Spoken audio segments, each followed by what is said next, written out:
चलिए आगे बढ़ते हैं। तो इससे पहले कि अब आगे का सबक हम लोग शुरू करें, तो आगे का हमारा ये है कि जदीद आरियाई ज़बान की गिरोहबंदी। हम लोग कदीम में चल रहे थे, अब हम लोग जदीद में आ जाते हैं। ये आज का हेडिंग है, इसे हेडिंग डाल लीजिए। और अब गिरोहबंदी देखेंगे, कौन सी ज़बान की गिरोह किस गिरोह में है, किन लोगों ने क्या कहा है। लेकिन उससे पहले आज फिर से हमें मैप पर थोड़ा सा ध्यान देना होगा, क्योंकि अभी शुरू से हम लोग चल रहे हैं, मैप के ज़रिए ही चल रहे हैं, देखते हुए चल रहे हैं कौन से कहाँ पे है। तो जदीद आरियाई ज़बान की जब गिरोहबंदी करेंगे, जब इलाक़ा का नाम आएगा, तो हमारे जहन में ये बात बिल्कुल आ जानी चाहिए कि कौन सी जगह कहाँ पे है। तो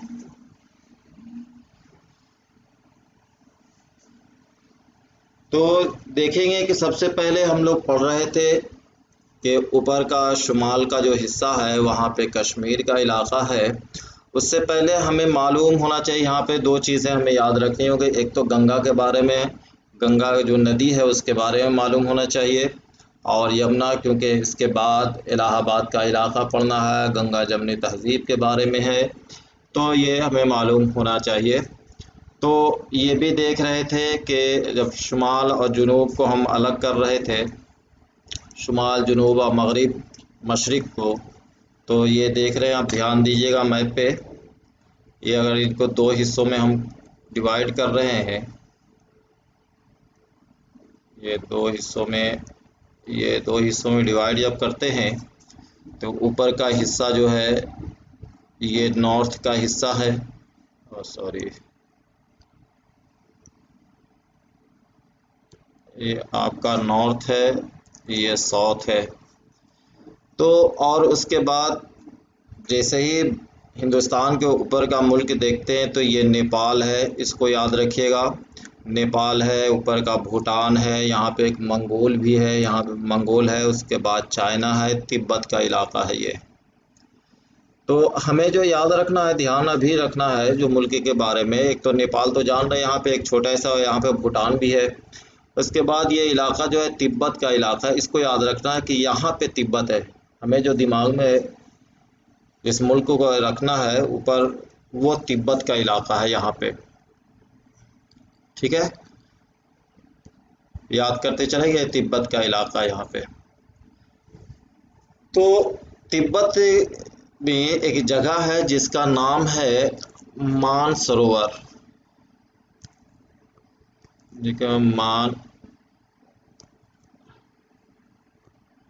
मानसरोवर।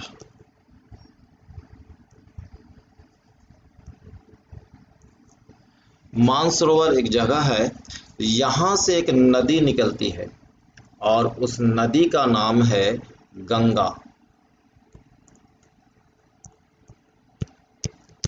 ठीक है। बिल्कुल स्टेप बाय स्टेप समझते चले जाइए। चलिए इससे पहले एक चीज और क्लियर कर लेते हैं, गंगा से पहले, गंगा को बाद में देखेंगे। आपने पढ़ा होगा सिंधु घाटी के बारे में, हिंदी में सिंधु घाटी, और उसके बाद इंडस वैली आप जो है सिविलाइजेशन आपने पढ़ा होगा। तो पहले तो यहाँ पे देख लेते हैं कि ये पूरा है कश्मीर का इलाका है, ये नेपाल है, और यहाँ पे एक छोटा सा हिस्सा यहाँ पे भूटान है, और तिब्बत का इलाका है, ये आप याद रख लीजिएगा, ठीक है। इसके बाद हम लोग आगे जब आगे बढ़ेंगे, तो अब यहाँ आपको बात अच्छे से समझ में आ जाएगी। ओके, एक मिनट। तो ये कश्मीर का ये है, यहाँ पे एक इलाका है जिसका नाम है मानसरोवर।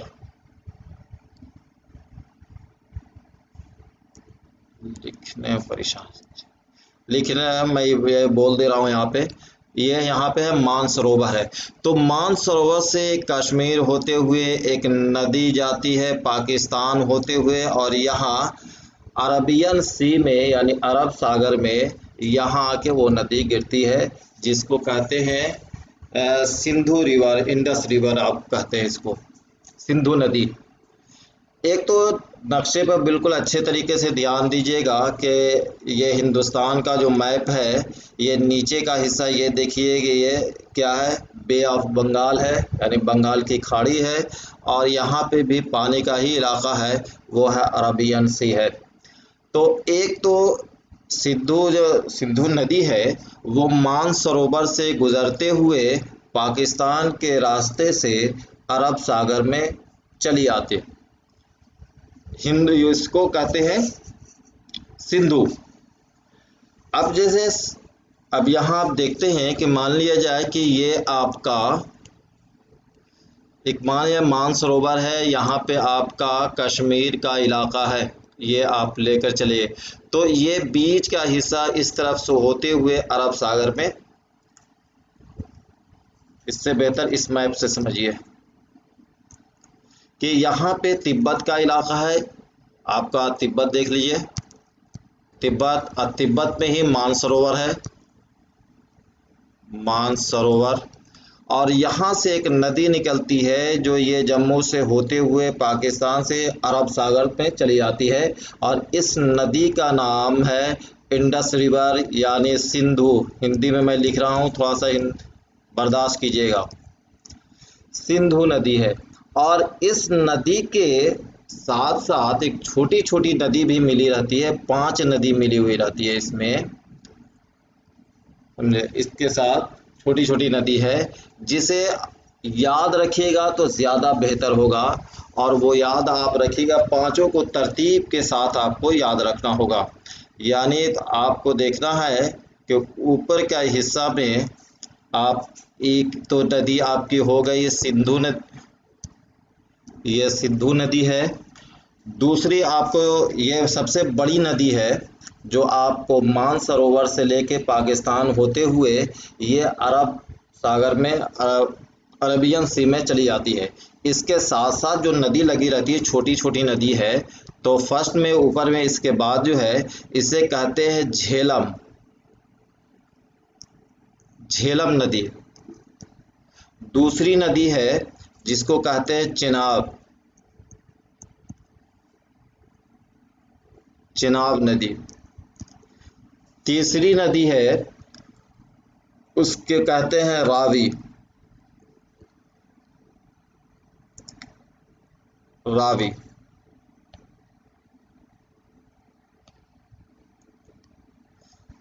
और उसके बाद एक और नदी है जिसका नाम है व्यास, व्यास नदी। और सबसे आखिर में सतलज है।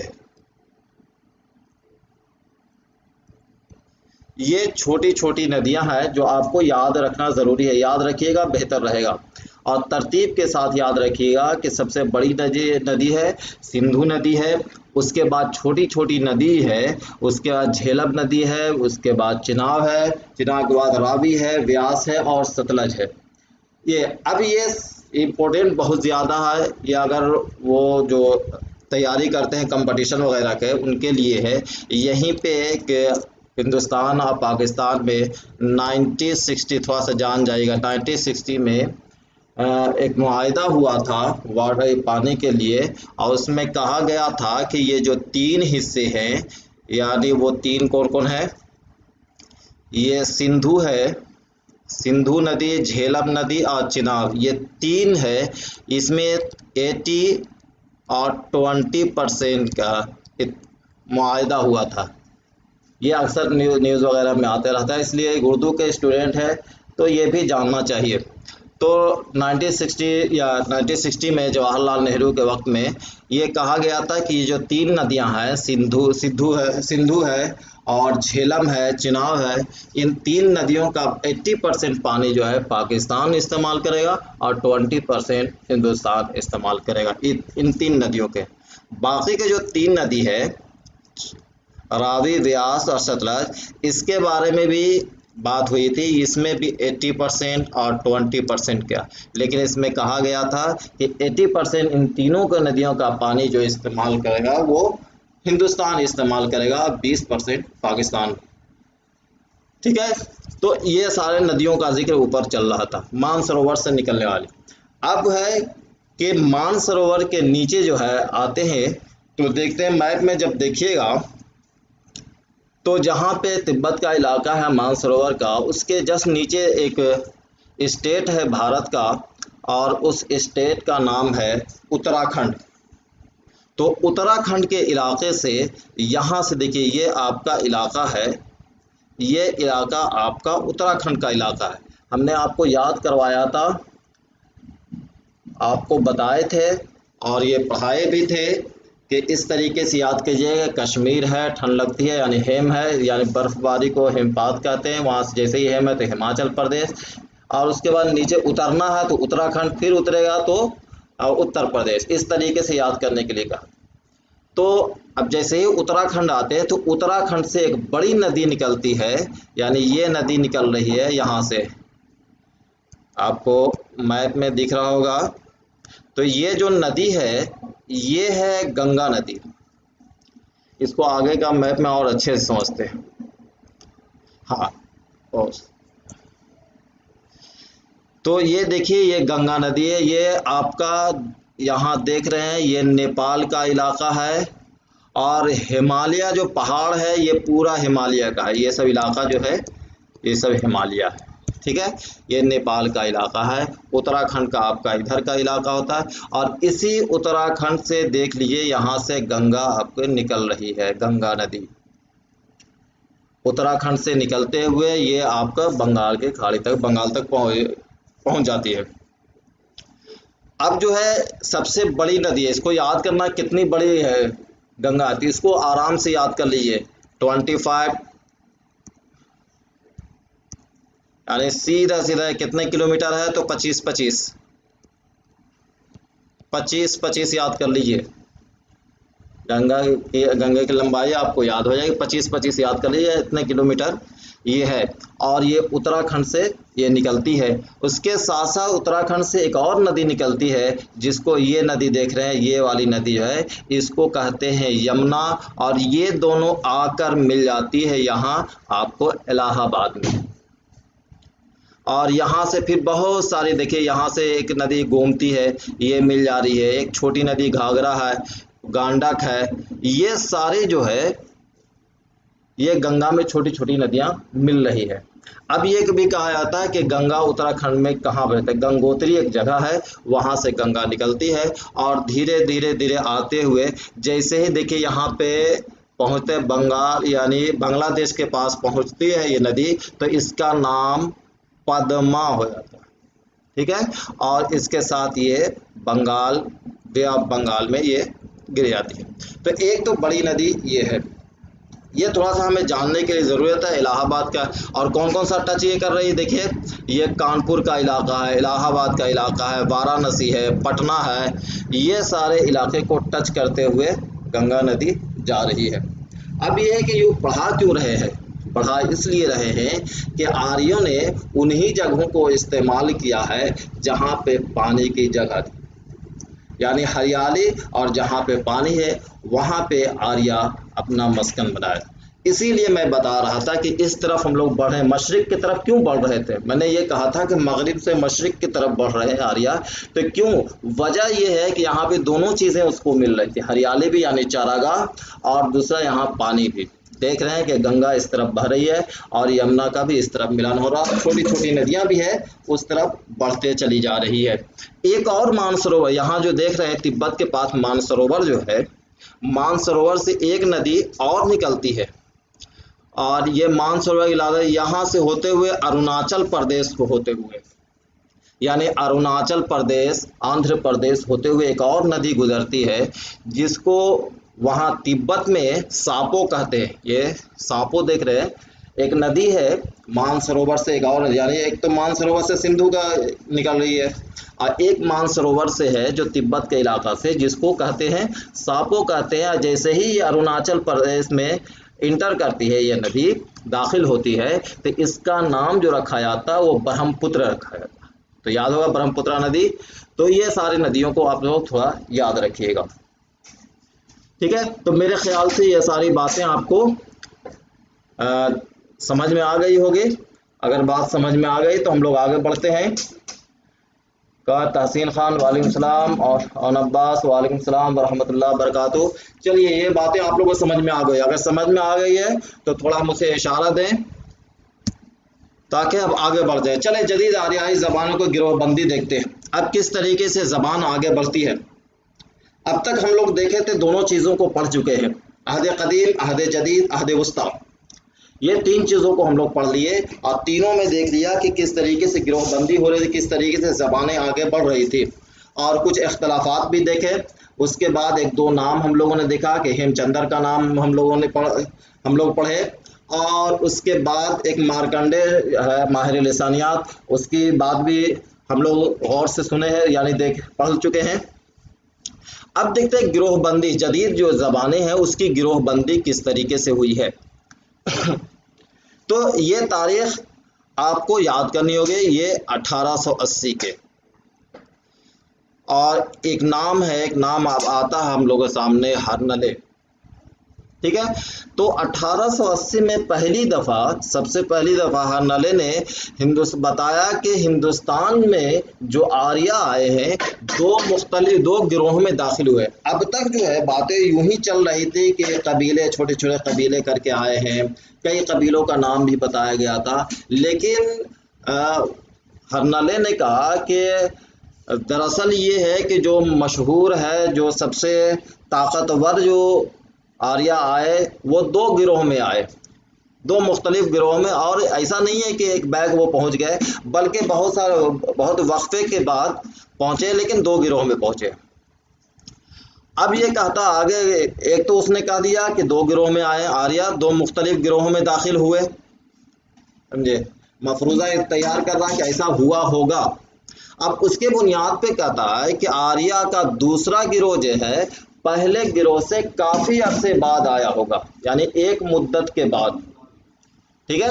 एकदम बिल्कुल आहिस्ते आहिस्ते चल रहे हैं, क्योंकि यहाँ से कंफ्यूजन क्रिएट होता है, कंफ्यूजन यहीं से है, तो बहुत आहिस्ते आहिस्ते चलेंगे ताकि मज़ा आएगा पढ़ने में, एकदम बिल्कुल समझते चलिए। तो क्या कि इसने कहा क्या कि आर्या जब एक तो दो गिरोह में आए, और उसके बाद एक के आने के बाद दूसरा गिरोह काफ़ी अरसे के बाद यहाँ आता है, और हरनले फिर आगे कहता है कि दूसरा दल जो है पंजाब के दूसरा दल पंजाब के मैदानों को पार करता हुआ गंगा के वादी तक जा पहुंचता है। मेरे ख्याल से अब समझ में आ गया होगा गंगा के वादी, गंगा की वादी क्या है, बात समझ में आ रही होगी, इसीलिए मैंने गंगा के बारे में पढ़ाया था। मैप में मैंने दिखा दिया कि कहाँ कहाँ गंगा जा रही है, और क्यों गंगा को इंतखाब कर रहे हैं ये लोग, इसलिए कि वहाँ पे हरियाली थी, और क्योंकि वो लोग पहले खाना बदोश थे, जहाँ हरियाली वहाँ अपना घर बना लिया करते थे। तो हरनले यही कहता है कि आर्यों का दूसरा दल पंजाब के मैदानों को पार करता हुआ गंगा के वादी तक जा पहुंचता है, और उसके बाद क्या कहता है, पहले वाले आर्या दल को मशरिक और मगरिब की तरफ धकेल देता है। पंजाब का इलाका ऊपर का इलाका है, हम लोग जान रहे हैं। पंजाब को याद करने का भी तरीका बताया था कि एक दोस्त कहता है कि चलो हम लोग दाएं तरफ से चल रहे हैं, तो पूछता है किससे, तो क्या पुल के रास्ते गुजर जाएंगे, तो जैसे ही पुल है, पुल से मतलब पंजाब पे है, पे से पंजाब। तो अब जैसे मान लिया यहाँ पे देख लेते हैं, ये मैप है, ये आपका कश्मीर का ये सब इलाका है, तो ये पंजाब का इलाका है। तो कहता है कि दूसरा आर्या जो आया था वो क्या किया कि इस तरफ से आर्या आ रहा है, इस पंजाब के वादी को पार करता हुआ आया, और उसके बाद इन दोनों में लड़ाई हुई, पहले से जो मौजूद थे आर्या, इन दोनों में लड़ाई हुई, और जो पहले से जो मौजूद थे यहाँ पे रह रहे थे, इन दोनों आर्या यानी इन आर्या को कुछ को मशरिक की तरफ धकेल दिया और कुछ मगरिब की तरफ, और बीच में खुद साहब रह गए। बात समझ में आ रही है, अच्छे से समझिए इसको, यही समझने का खेल है, बाकी सब फेक ठाक पार। यहाँ तक आप पचा लिए हैं, समझ गए, दिमाग में हटा लिया, तो समझिए कि लिसानियात का ये जो झगड़ा है, तारीख की झगड़ा है, वो पार। तो ये कहना ये है, हरनले कह रहा है कि पहले से मौजूद एक गिरोह है, यानी एक गिरोह मान लेते हैं पाकिस्तान में पंजाब के इलाकों में, शुरू में आए थे सिंध से आगे बढ़ते हुए तो पंजाब के इलाके में आए, तो पहले से एक गिरोह यहाँ मौजूद है। अब दूसरा गिरोह जो आता है वो क्या करता है, कहता है इसको पार कर गया होगा, पंजाब को पार करते हुए इन दोनों में अच्छी खासी लड़ाई हुई होगी, और लड़ाई होने के बाद कुछ को मशरिक की तरफ, कुछ को मगरिब की तरफ धकेल दिया। बात यहाँ तक अगर समझ में आ गई तो इसको, इस बात को ध्यान में याद रखिएगा कि कुछ को मशरिक और मगरिब की तरफ धकेल देता। चलिए, अब यहाँ तक अगर बात समझ में आ गई है तो फिर आगे का हिस्सा देखिए, यानी दो यहाँ पे याद रखने का, हरनले क्या कह रहा है 1880 में कि दो गिरोह में आए होंगे, ठीक है, और दूसरा गिरोह जो है वो पहले गिरोह से काफी अरसे के बाद आया होगा, और ये भी हुआ होगा कि वो क्या होगा, पंजाब के वादी को, क्या हो गया, गंगा के वादी को, पंजाब, सॉरी बार बार पंजाब कह रहे हैं, गंगा के वादी को, यानी पंजाब के मैदानों को पार करते हुए गंगा के वादी तक पहुंचता है, और उसके बाद क्या है, पहले आर्या दल को, पहले जिससे जो आए हुए हैं उसको मशरिक और मगरिब की तरफ धकेल देते हैं। यहाँ तक बात समझ में आ गई? चलिए, जब यहाँ तक बात समझ में आ गई है तो आगे के देखते हैं।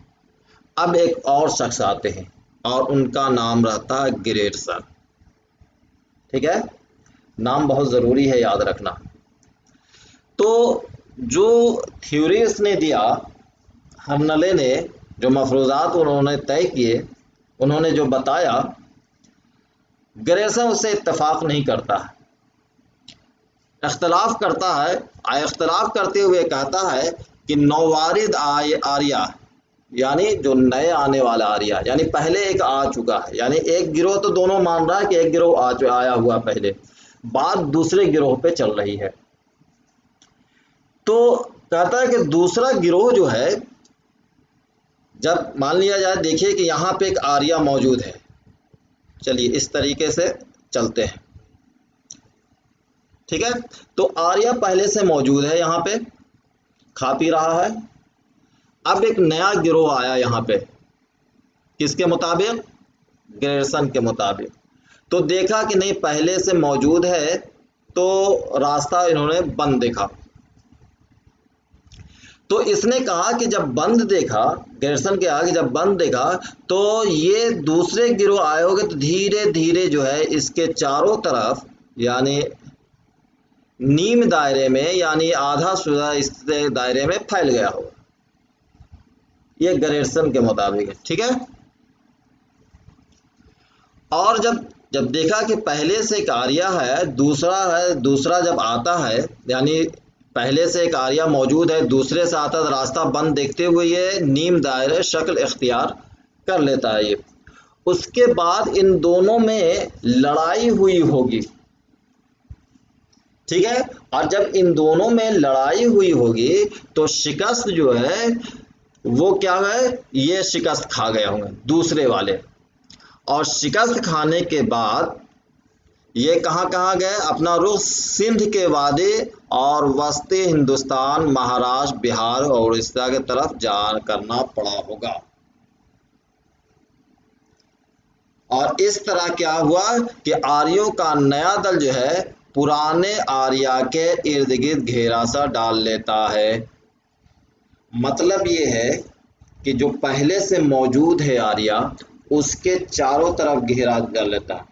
तो अब यहाँ पे बहस आगे जो चलेगी अंदरून और बैरून के, तो अगर नीम दायरा शक्ल इख्तियार कर ले रहा है तो बाद में आने वाला जो आर्या है उसको वो बैरून कहलाएगा, और जो पहले से आया हुआ आर्या है वो अंदरून कहलाएगा। बात समझ में आ रही है आप लोगों को?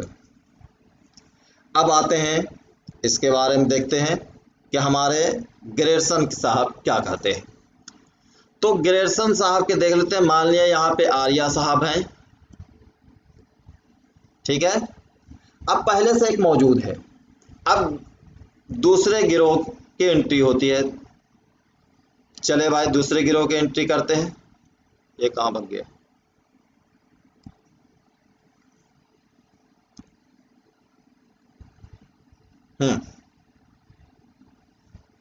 दूसरा गिरोह है, यहाँ आता है।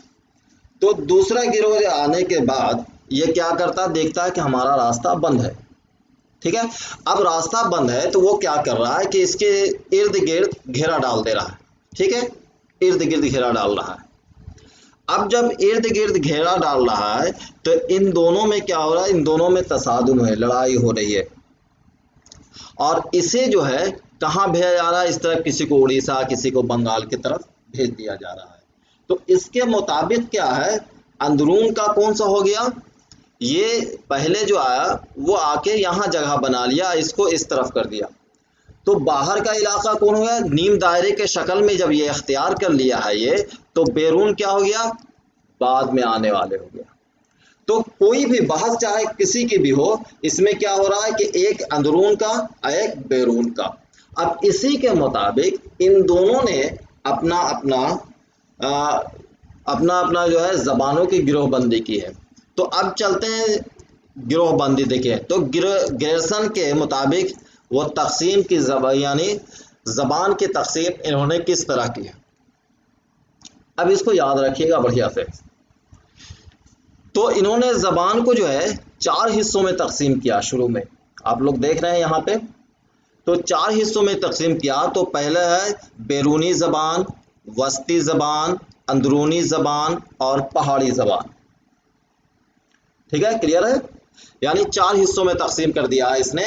और क्या कहा कि बैरूनी यानी बाहर की ज़बानें जो बाद में आए, उसके बाद बीच का वस्ती का, फिर अंदरून की ज़बानें और पहाड़ी ज़बानें, 4 हिस्सों में ग्रेसन ने तकसीम किया। ठीक है, इतना याद रहेगा 4 में, यानी किस तरह। अब इसको याद किस तरीके से किया जाए, याद करना मेन इंपॉर्टेंट है, तो इसको थोड़ा समझिएगा। लड़ाई यहाँ पे क्या हो रही थी, अंदरून और बैरून की लड़ाई हो रही थी। ठीक है, तो ग्रेसन के हिसाब से क्या हुआ, बैरून के बाद में हो गया। तो ये बैरून को पहले याद रखना है कि बाहर का। अब याद कैसे करना है, बाहर। ठीक है, बैरून यानी बाहर के लोग हैं, सबसे बाहर घर के। अब उसके बाद क्या, धीरे धीरे अंदर की तरफ हम आएंगे, तो बीच में आए। ठीक है, वस्त में आए, वस्त के बाद एक सेंटर है, तो क्या हो गया, अंदरून में आ गए। उसके बाद क्या है, अंदरून में आके सबसे ऊपरी हिस्सा पहाड़ पर चढ़ जाइए। ठीक है, पहले क्या है, बाहर जाइए, बाहर जाके बाद घर के बीच मकान में आइए यानी वस्त में आइए, और उसके बाद गहराई अंदरून में जाइए, और जब अंदरून में चल गए हैं तो पहाड़ पर चढ़ जाइए। तो 4 ज़बानें आपको याद हो जानी चाहिए, याद करते चलिएगा। ये नहीं है कि आज लिख लिया उसके बाद में याद कर लेंगे, फिर तो दिमाग से निकल जाएगा। इसलिए याद करिए किसी तरीके से कि बैरून, बीच यानी वस्त, फिर अंदरून में, और उसके बाद चढ़ जाइए ऊपर पहाड़ पे, यानी पहाड़ी ज़बान। ठीक है, अब इसने बैरूनी ज़बान को, क्योंकि ये तो ग्रेसन बैरूनी ज़बान को अहमियत दे रहा ना, तो बैरूनी ज़बान को इसने 3 हिस्सों में तकसीम किया। और वो क्या है, शुमाल, जुनूब और मशरिक। ठीक है, ये शुमाल का हिस्सा, चलिए ये देख लेते हैं, जुनूब है, और ये हमारा ये मगरिब है, और ये मशरिक है। ठीक है, तो क्या है, पहला शुमाल मगरबी शाख, यानी शुमाल ये है, इस तरफ जा रहे हैं, शुमाल मगरिब इस तरफ। तो इस तरफ की जो ज़बान है, इस तरफ की ज़बान को इसने कहा लहिंदा।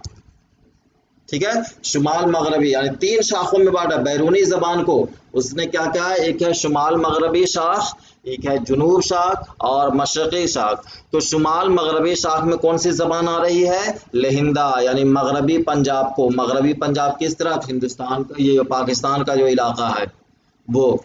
उसके बाद जुनूबी शाख, ये जुनूबी शाख देख रहे हैं, जुनूब में आ रहे, ये जुनूब का इलाका है। और इस जुनूब का इलाका में कौन सी ज़बानें हैं, मराठी। और मराठी कहाँ चलता है जी, महाराष्ट्र में। महाराष्ट्र कहाँ पे है, गुजरात और मध्य प्रदेश के बीच में, नीचे मैप से। उसके बाद मशरक़ी शाख, यानी इस तरफ बढ़ रहे हैं, इस तरफ जब बढ़ते हैं तो कौन कौन सी बोलियां हैं? आसाम है, आसामी है, बंगाली, उड़िया और बिहारी बोलियां। तो अभी हमें याद ये रखना क्या है, अच्छे तरीके से हमें याद ये रखना है कि ग्रेसन की जो ग्रेसन ने जो तकसीम किया है ज़बान को, उसमें बैरूनी ज़बान में बैरूनी हिस्से में जो उसने कहा बैरूनी ज़बानें को जो तकसीम किया उसमें कौन कौन सी ज़बान आती है। तो एक तरह से कौन कौन सी ज़बान अगर कोई पूछ दे तो लगातार बोलते चल जाएं कि लहिंदा है, सिंधी है, मराठी है, आसामी है, बंगाली है, उड़िया है, बिहारी है, सब है ना। क्योंकि ये क्या बैरूनी ज़बानें हैं तो सबको गिना देंगे कि लहिंदा भी इसमें है, सिंधी ज़बान भी आती है, मराठी ज़बान भी है, आसामी है, बिहारी है, उड़िया है, बंगाली है, सब ज़बानें इधर। तो सब क्या है? वो बैरूनी ज़बानें हैं। लेकिन इसको अगर अलग अलग किया जाए, अब इसको अलग यानी एक टोकरी है, तो याद कर लीजिए कि एक टोकरी है बैरूनी ज़बान के। अब उस टोकरी में क्या है, मुख्तलिफ जो है मुख्तलिफ सामान है। अब उन सामानों को कहा है कि अलग अलग कीजिए, तब जाके अलग अलग करेंगे। लेकिन बैरूनी ज़बान पूरी के पूरी ज़बान को बोल रहे हैं, कौन कौन से? लहिंदा है, सिंधी है, मराठी है, उड़िया है, आसामी, ये सब क्या है? ये सब बैरूनी ज़बान। लेकिन अगर इस ज़बान को अलग करने के लिए कहा जाए अलग अलग, तब कहेंगे कि ऐसा है कि शुमाल मगरिब के इलाके को तब देखेंगे तो यहाँ दो ज़बानें हैं, एक है लहिंदा है और दूसरी ज़बान सिंधी ज़बान है। ठीक है। उसके बाद कहेंगे कि यहाँ जुनूब की तरफ जब चलेंगे तो वहाँ एक ज़बानें आती हैं और जिसे मराठी ज़बान कहते हैं। और अगर हम मशरिक की तरफ चले जाएं तो मशरिक शाख यानी मशरिकी शाख जब देखेंगे तो वहाँ है आसामी है, उड़िया है, बंगाली है और बिहारी बोलियां हैं। ये सारी बोलियां बैरूनी ज़बान की हैं। मेरे ख्याल से बात समझ में आ गई होगी। चलिए अब आगे बढ़ते हैं। उसके बाद देखिए उसने क्या कहा, अभी देखिए ग्रेसन ने क्या कहा था, ज़बान को बैरूनी ज़बान, वस्ती, उसके बाद अंदरून। वस्ती ज़बान में उसने सीधे से ये कहता है कि पूर्वी हिंदी की जो ज़बानें हैं वो वस्ती ज़बानें। पूर्वी उर्वी किसको कहते हैं बता चुके हैं, पूरब के, तो वस्ती ज़बान है। इसमें यह पूरे का पूरा एक पूरा एरिया को कह दिया जाता है कि जितने भी है पूरे इलाके में जितनी भी बोली होती है, यानी पूरब के इलाके में जितनी भी बोलियां बोली जा रही है वो सब के सब क्या है, वस्ती ज़बान है। उसके बाद अंदरूनी ज़बान को अलग अलग करता है। पहले बैरूनी ज़बान को अलग अलग किया, अब है कि अंदरूनी ज़बान को भी पोस्टमार्टम करता है। और उसमें क्या कहता है कि अंदरूनी ज़बान में कौन कौन सी ज़बान आ रही है, तो मगरबी हिंदी। मगरबी हिंदी से कुछ कुछ याद आना चाहिए क्योंकि मगरबी हिंदी को आगे हम लोग को लेकर जाना है, पढ़ना है। उसके बाद पंजाबी। पंजाबी में कौन सा, मशरक़ी का, इससे पहले मगरबी को देख रहे थे लहिंदा में। उसके बाद क्या है, गुजराती, राजस्थानी, भेली और खानदेशी। ये सारी ज़बानें हैं वो अंदरूनी ज़बान कहलाए। किसके मुताबिक, ग्रेसन के मुताबिक। ठीक है, अंदरूनी ज़बानें में यार मगरबी हिंदी, हम जान रहे हैं कि मगरबी हिंदी को ही हम लोग आगे जब उसको एक्सप्लेन करेंगे बढ़ेंगे तो हमारा रिश्ता उर्दू तक पहुंचेगा ही। पढ़ेंगे हम लोग मगरबी हिंदी और इसकी बोलियां, पढ़ना है, आपके सिलेबस में भी है। तो मगरबी हिंदी, उसके बाद पंजाबी, गुजराती, राजस्थानी, भेली और खानदेशी, ये सब के सब कौन सी ज़बान है, ये सब के सब अंदरूनी ज़बान है। क्लियर। उसके बाद कहता है फिर पहाड़ी बोलियां। तो पहाड़ी बोलियां के मशरक़ी, दरमियानी और मगरिब। याद कर लीजिए, मशरिक, मगरिब, अबीच, यानी दाएं बाएं अबीच, ये सब के सब को ज़माने को क्या कहते हैं, पहाड़ी बोली। ठीक है। तो हमें ये मेनली जो याद रखना ज़्यादा काम की चीज़ है वो अंदरूनी को है और बैरूनी ज़बान को याद रखना है। ठीक है। चलिए अब आगे बढ़ते हैं। अब आते हैं जदीद माहिर लिसानियात के मुताबिक, यानी मसूद हुसैन ख़ान साहब के मुताबिक। इन्होंने जो तकसीम किया है थोड़ा सा मुख्तलिफ किया है। और उसने मसूद हुसैन साहब ने जो तकसीम किया है ज़बानों का, उन्होंने पहले क्या है कि मध्य देश की ज़बान कहा है। ठीक है। वहाँ हम लोग क्या पढ़ रहे थे, अब थोड़ा सा दोनों को मिला कर चलिए तो मज़ा आएगा।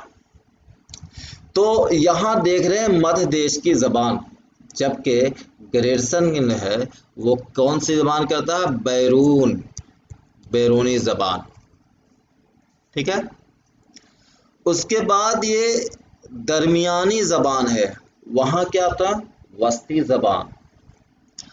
उसके बाद ये बांटता है शुमाल मगरबी हिंदुस्तान की, उसके बाद मशरक़ी हिंदुस्तान की, जनूबी हिंदुस्तान की आरियाई ज़बान, ठीक है। जबकि ग्रेसन शुरू में देखते हैं उनको कौन कौन हिस्सों में डिवाइड कर रहा था, तो बैरूनी ज़बान, वस्ती ज़बान, अंदरूनी ज़बान, पहाड़ी बोलियाँ, और उसके बाद बैरूनी ज़बान के शाखे हैं उसको वो उसने अलग किया था। लेकिन मसूद हुसैन ख़ान यहाँ 5 हिस्सों में पहले ही डिवाइड करते हैं और मध्य देश की ज़बान कहते हैं, और मध्य देश की ज़बान को ही मगरबी हिंदी बोलते हैं। मगरबी हिंदी की ज़बान को मसूद हुसैन ख़ान ने मगरबी हिंदी, यानी मगरबी हिंदी की जो ज़बानें हैं उसे मसूद हुसैन ख़ान ने मध्य देश की ज़बान, मध्य देश की ख़ास ज़बान का, यानी अगर कहा जाए कि मध्य देश की ख़ास ज़बान कौन है मसूद हुसैन ख़ान के मुताबिक, तो बिला झिझक कहा जा सकता है कि मगरबी हिंदी की तमाम बोलियां हैं वो मध्य देश की ज़बान है। मध्य देश के मतलब मध्य प्रदेश नहीं, मध्य देश के बीच का हिस्सा जिसमें आपका यूपी, इलाहाबाद, मथुरा, ये सारा इलाका है, दिल्ली वगैरह के इलाका, वो सारा इलाका आ जाएगा। तो मध्य देश की ज़बान को मगरबी हिंदी इसने कहा। उसके बाद कहा दरमियानी ज़बान को। चलो इसके साथ साथ लेते चलते हैं, थोड़ा सा आगे इसको बढ़ा लेते हैं।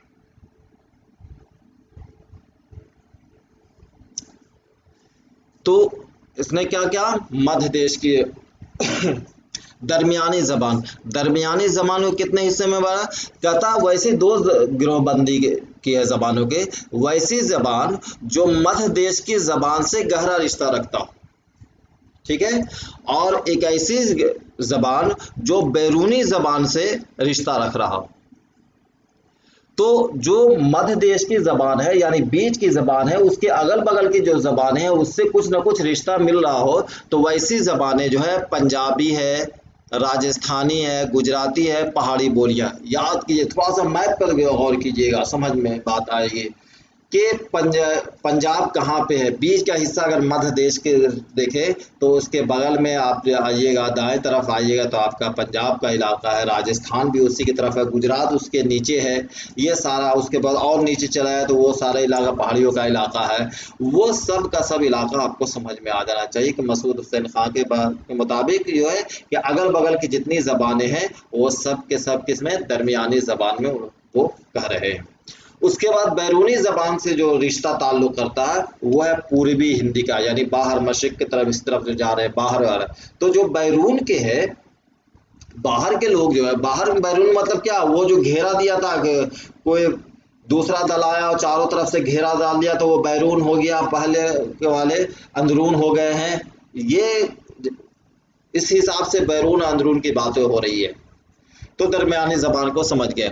उसके बाद कहता है कि शुमाल मगरबी हिंदुस्तान की ज़बानें, और उसके बाद शुमाल मगरबी देख रहे हैं, शुमाल ऊपर उस तरफ आते हैं तो उसकी जो ज़बानें हैं वो है।